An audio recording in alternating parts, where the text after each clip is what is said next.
What's up, guys? Well, first and foremost, happy Thanksgiving. I thought today I'd make kind of a fun, tongue-in-cheek kind of video on the asinine, stupid, committee-decided features you can get on a car today, and these trends need to stop. They're not helping anyone, and I thought I would go over each one and expand on it a little bit. Oh, and those of you that follow me for Corvette stuff, I'm taking my bed out tomorrow. I'm going to do a POV. Maybe not POV, but we're going to go over the seats and all the other stuff I've done to it. A lot of people have requested an update, so that is coming your way tomorrow.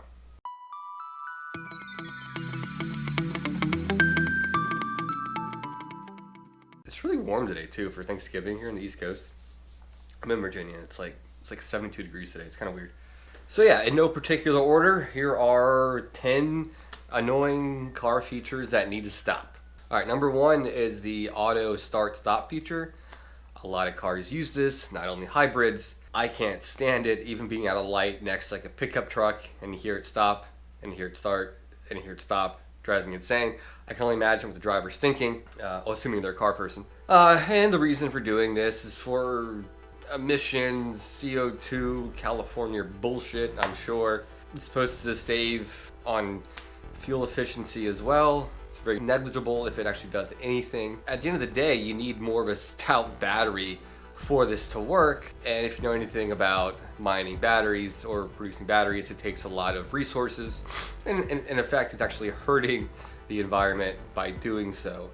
But good audio for if you like it. Not a fan.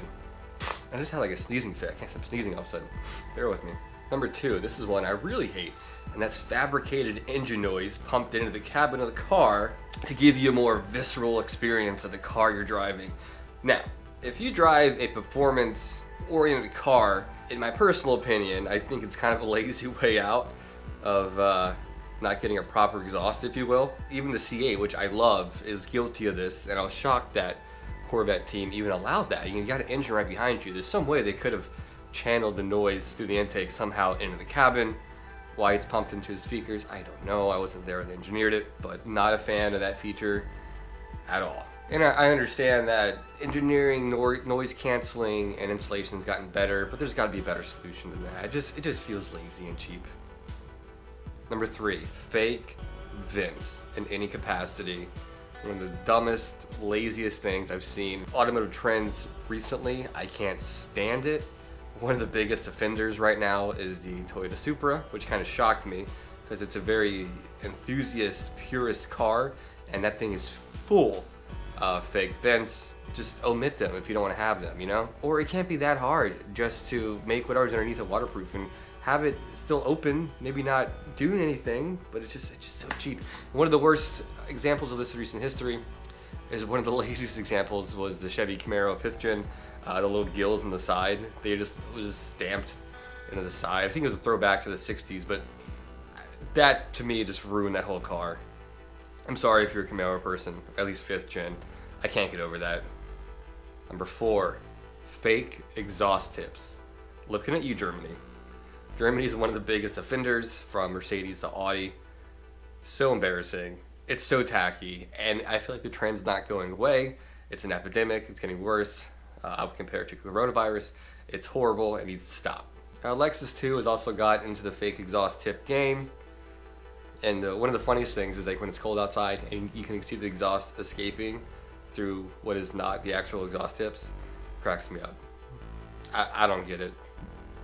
Number five, an audible beep when you're reversing in a car. Recently I was driving my mother-in-law's Prius. Priuses are fine. You drive a Prius, it's cool, I'm not gonna make fun of you, whatever. But the fact that when you put it in reverse, it's a tiny car, and it doesn't bong, it beeps at you like you're driving an old 80s dump truck. It's very obnoxious. The fact that you're moving in reverse isn't enough of a clue, and the fact that the reverse camera's on telling you where you're going, it's kind of insulting to me that this car has to remind you that you're going backwards. Not a fan of that. And other cars are guilty of this as well. It's a feature I just feel like it's assuming the consumer's dumb. Number six, this is one I really hate. My C7 had this, and that's the electronic parking brake. The little, can't stand it. Especially in a manual car, you're kind of forced to use it. I don't know what's wrong with using linkage and a gratifying ratcheting system. I love that. You know, it feels good. The electronic parking brake just feels redundant. I feel like it's something that's just gonna break. It's just another part you're gonna have to remedy later on, out of warranty, of course. I don't get it. Maybe in a super luxurious car, I get it, I guess, but in a performance kind of car, I'm not a fan of that. Just a good old-fashioned e-brake handle. Number 7, non-intuitive media computer nav systems. Can't stand that. I had an Audi A5 for a little bit. Gorgeous car, the interior was gorgeous. The infotainment center was so stupid. And I apologize if you like Audi. I love Audi, I really do. Just this thing just really rubbed me the wrong way. For the most basic, mundane tasks, going through computers and settings and stuff, to get there, you always had to kind of remember, you had like a wheel, and then you had sub buttons on the side, and then you had to go to a certain menu in one of those menus, and then use this, and then go. It was really just stupid, and I wasn't a fan of it. And I feel like the more you spend for a car, the more this issue sucks. The C8 Corvette did this right. A lot of people don't like this, the large stack in the middle. I like just a simple textile feel button, to quick and easy for all of your AC, seat controls. I like that. You're focused on the road, boom, you're good to go. No fumbling with the screen and trying to navigate. Not for me. Number 8, X-ray, HID, LED headlights. These things seem to be a fad, both on cars being manufactured and in the aftermarket scene. I feel like there's no regulation or legislation in place to stop this. It's rather annoying. I understand you want to see at night, but however, it's kind of a safety concern. You can see fine, but people approaching you or behind or in front of you can't see diddly shit. There's got to be a way to angle it down a couple of degrees or something. There's got to be a fix for it. I feel like every time I drive at night, it gets worse and worse. And especially the blue ones are the worst offenders. It just feels like everyone's driving around their high beams, and they're not. It's crazy. On the flip side of that, there's some automakers that have the automatic high beams. They can sense oncoming traffic, anyone in front of you, and they'll turn them on automatically. I love that feature. My wife's Cadillac has that, and it's freaking awesome. That's a cool feature. But the ones that are just always high intensity, it needs to stop. It's dangerous. Number 9, plastic engine covers. So many auto manufacturers are guilty of this. I can't think of one now that doesn't do it. The C8's pretty good about it. It's just, you know, a little valve cover in the middle. But what happened to just painted valve covers and polished engine accessories? You know, just keep it simple.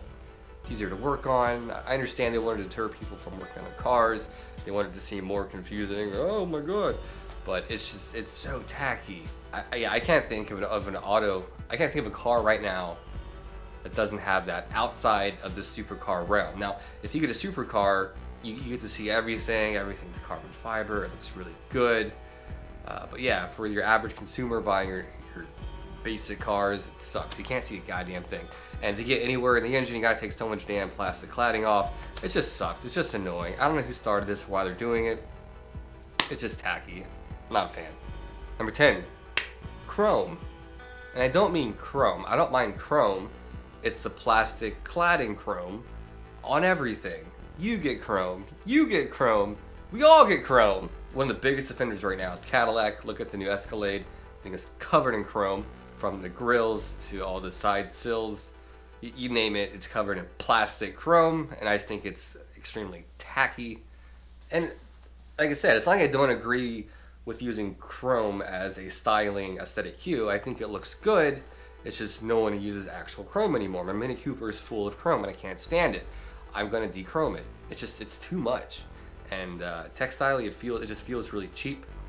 I remember when the Challengers came out, 10 plus years ago, what I thought was 18, 19 inch chrome wheels standard, which is a plastic cover that was painted chrome. It's too much, you know? Everything's just going so cheap. Auto manufacturers, like whoever can make what we need at the lowest possible price, the lowest bidder is gonna win that, and it shows, you know? It shows laziness, in my opinion. There you go. There's 10 automotive trends that I can't stand, that hopefully we can start to get away from in the near future. So I hope you guys enjoyed this quick little video. Hope you guys are having a great holiday, and I'll have a new video up probably Saturday with updates on the Z06. Thanks for stopping by, guys. I'm gonna catch you guys next time.